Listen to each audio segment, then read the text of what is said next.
everyone. I am here in front to talk about sin tax, which was recently signed to law. Late last year, President Benigno Aquino III signed Republic Act number 10351, otherwise known as the Sin Tax Reform Bill. The law increases taxes on alcohol and cigarettes. Sin tax law, before it was signed officially by the President, was put into the extremely debated topic in the plenary of Congress, media, and streets.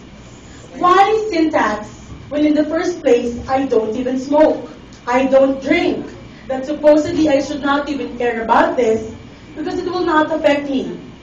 Well, somehow it does, because I am in the same society that smokers and drunkards live in. I am in the country where this took place. And I do know that sin tax will still affect me since I experience secondhand smoke and I go to parties. State governments favor sin taxes because they generate an enormous amount of revenue and are usually easily accepted by the general public because they are indirect taxes that only affect those who use the products. For the past 15 years, the government has been trying to reform the tax structure of imposing excise tax on tobacco and alcohol products. And now, this year, we have finally succeeded.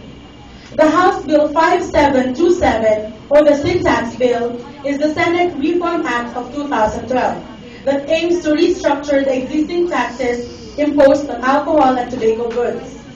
Duties on these products are potential revenue that will help fund the universal health care program of the administration.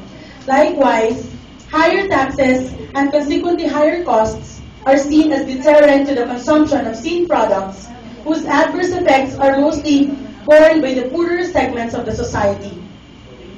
According to Senator Franklin Verlon, principal author of the Senate version of the Sin Tax Bill, additional tax collections for 2013 would amount to 33.96 billion pesos, 42.82 billion in 2014, 50.63 billion in 2015, so on and so forth, for a total of 248.49 billion in 5 years.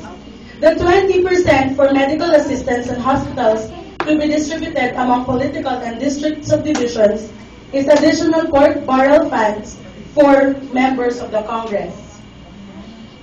The government assures the public that aside from the revenue that this tax would give, their major concern is health.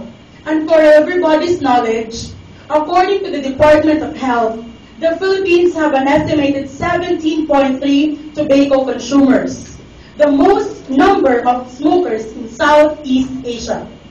Filipinos on average consume 1,073 cigarettes annually, while the smokers in the region consume a less than 1,000 sticks yearly.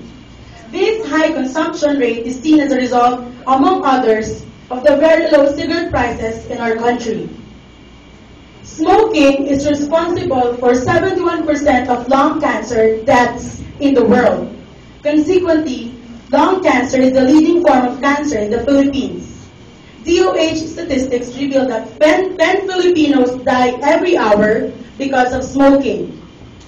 The government has said that the country of 100 million has the highest incidence of smoking in the region, with tobacco-related diseases costing the country $177 billion and $4.3 billion last year. Meanwhile, drinking alcohol, though effects are relatively less severe health-wise than smoking, has posed a number of costs on the individual and society. As you can see, smoking is an enormous threat, and as to drinking, every day a minimum of 5 alcohol-related incidents are being reported.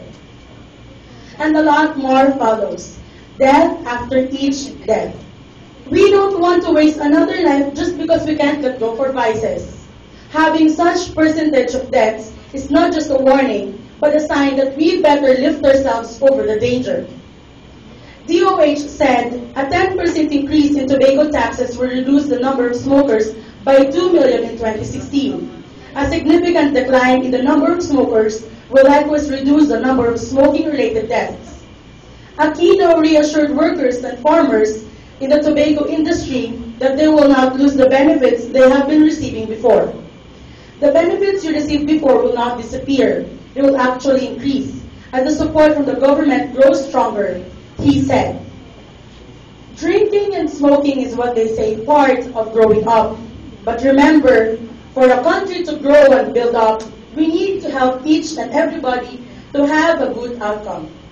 Ratification of CTAX is another milestone for the Philippine government, a victory in our campaign to protect our people, especially the young and the poor. This show that the administration still has the authority over the masses, even if they penetrate a lot when it comes to lawmaking and rule implementations. The president once said, "We have proven nothing is impossible for Filipinos who are sailing in the same direction, whose hearts are in the right place, and who are ready to fight for their principles. We may not be one-tied society always, but let us all show the world that Philippines is a paradise who will never ever let anyone destroy its lovely possessions." Thank you.